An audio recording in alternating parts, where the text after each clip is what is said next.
continuously त्यसको पनि हामी आज चाहिँ कति दिनपछि सुनौमा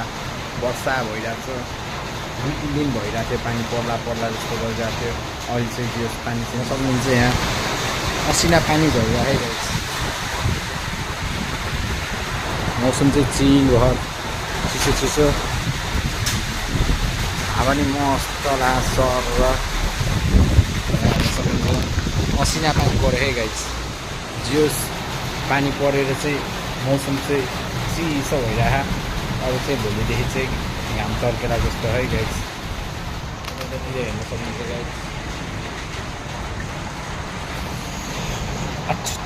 जाडो मौसम बनिरहेको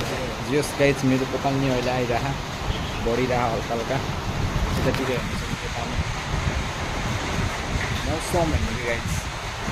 अँध्यारो डार्कनेस